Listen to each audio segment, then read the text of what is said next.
ಭಾರತೀಯ ಕ್ರಿಕೆಟ್ನಲ್ಲಿ ಭರ್ಜರಿಯಾಗಿ ಮಿಂಚಿ ಮರೆಯಾದ ಆಟಗಾರರಲ್ಲಿ ರಾಬಿನ್ ಉತ್ತಪ್ಪ ಕೂಡ ಒಬ್ಬರು. ದೇಶಕ್ಕಾಗಿ ಆಡುವಾಗ ಅವರ ಹೋರಾಟ, ಆಕ್ರಮಣಕಾರಿ ಬ್ಯಾಟಿಂಗ್ ಮತ್ತು ತಂಡದ ಗೆಲುವಿಗೆ ಅವರು ಕೊಟ್ಟ ಕೊಡುಗೆ ಅಭಿಮಾನಿಗಳಿಗೆ ಇನ್ನೂ ನೆನಪಿದೆ.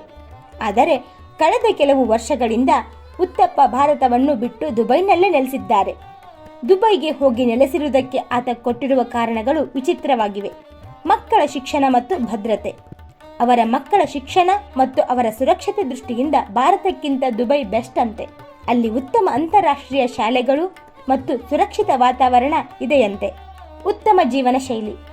ಅವರ ಪ್ರಕಾರ ಬೆಂಗಳೂರಿನಲ್ಲಿ ಟ್ರಾಫಿಕ್ ಮತ್ತು ಜೀವನದ ಒತ್ತಡದಿಂದ ಮಕ್ಕಳಿಗೆ ಸಮಯ ಕಡಿಮೆ ಆಗುತ್ತಿತ್ತು. ದುಬೈನಲ್ಲಿ ಉತ್ತಮ ಜೀವನ ಗುಣಮಟ್ಟ ಸಿಗುತ್ತದಂತೆ.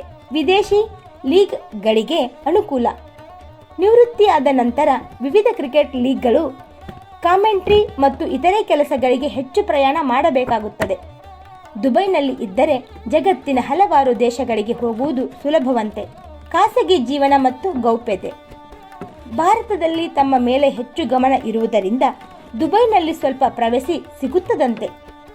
ಇವೆಲ್ಲ ಕಾರಣ ನೋಡುವಾಗ ಅನಿಸುವುದು, ಅವರು ಇಲ್ಲಿ ಓದುವಾಗ ಉತ್ತಮ ಶಾಲೆಗಳು ಇರಲಿಲ್ಲವಾ? ಆಡುವಾಗ ಸುರಕ್ಷಿತ ವಾತಾವರಣ ಇರಲಿಲ್ಲವಾ? ಹಣ ಹರಿದು ಬರುವಾಗ ಇದಾವುದು ಗಮನಕ್ಕೆ ಬರಲಿಲ್ಲವಾ? ತನಗೆ ಓದಲು, ಆಡಲು, ಬದುಕು ಕಟ್ಟಿಕೊಳ್ಳಲು ಅವಕಾಶ ಕೊಟ್ಟ ದೇಶದ ಬಗ್ಗೆಯೇ ಟೀಕೆ ಮಾಡಿ ಹೊರದೇಶದಲ್ಲಿ ನೆಲೆಸುವವರಿಗೆ ಏನನ್ನಬೇಕು? ಜನರ ಬೆಂಬಲದಿಂದಲೇ ಬೆಳೆದು ಈಗ ಪ್ರವೇಶಿ ಇರಲ್ಲ ಅಂತ ದೇಶವನ್ನು ತೊರೆಯುವುದು ನ್ಯಾಯವಾ? ಟ್ರಾಫಿಕ್ ಕಾರಣ ಕೊಟ್ಟು ವಿದೇಶಕ್ಕೆ ಹೋಗುವುದು ಕ್ಷುಲ್ಲಕ ಕಾರಣ ಅನಿಸಲ್ಲವಾ? ಅವರ ಬಗ್ಗೆ ಇನ್ನೊಂದು ವಿಷಯವು ಸುದ್ದಿಯಲ್ಲಿ ಬಂದಿತ್ತು. ಅವರ ಕಂಪನಿಗೆ ಸಂಬಂಧಿಸಿದ PF ಹಣ ಠೇವಣಿ ಮಾಡದ ಪ್ರಕರಣದ ಕುರಿತಾಗಿ ತನಿಖೆ ನಡೆದಿರುವಾಗಲೇ ಅವರು ದೇಶ ತೊರೆದರಂತೆ. ಈ ಕಾರಣವನ್ನು ಅವರು ಹೇಳಬೇಕಲ್ವಾ? ಸಾಮಾಜಿಕ ಜಾಲತಾಣಗಳಲ್ಲಿ ಇದೆಲ್ಲ ಈಗ ಯಾಕೆ ಚರ್ಚೆಯಾಗುತ್ತಿದೆ ಎಂದರೆ, ಇತ್ತೀಚೆಗೆ ಮಧ್ಯಪ್ರಾಚ್ಯದಲ್ಲಿ ಉದ್ವಿಗ್ನತೆ ಹೆಚ್ಚುತ್ತಿರುವ ಹಿನ್ನೆಲೆಯಲ್ಲಿ ಇರಾನ್ ದುಬೈ ಮೇಲೆ ದಾಳಿ ಮಾಡಿದಾಗ ಸಾಮಾಜಿಕ ಜಾಲತಾಣಗಳಲ್ಲಿ ಜನರು ಈಗ ಸುರಕ್ಷಿತವಾಗಿದ್ದೀರಾ ಉತ್ತಪ್ಪ ಎಂದು ಕಿಚಾಯಿಸುತ್ತಿದ್ದಾರೆ. ವ್ಯಕ್ತಿಯೊಬ್ಬ 10 ಕಾರಣಗಳಿಗಾಗಿ ವಿದೇಶಕ್ಕೆ ಹೋಗಿ ನೆಲೆಸಿರಬಹುದು.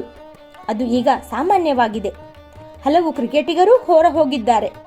ಆದರೆ ಅವರಾರು ತಮಗೆ ಅನ್ನ ನೀಡಿದ ದೇಶವನ್ನು ಹೀಗಳೆದಿಲ್ಲ. ಈ ಬಗ್ಗೆ ನೀವೇನಂತೀರಿ?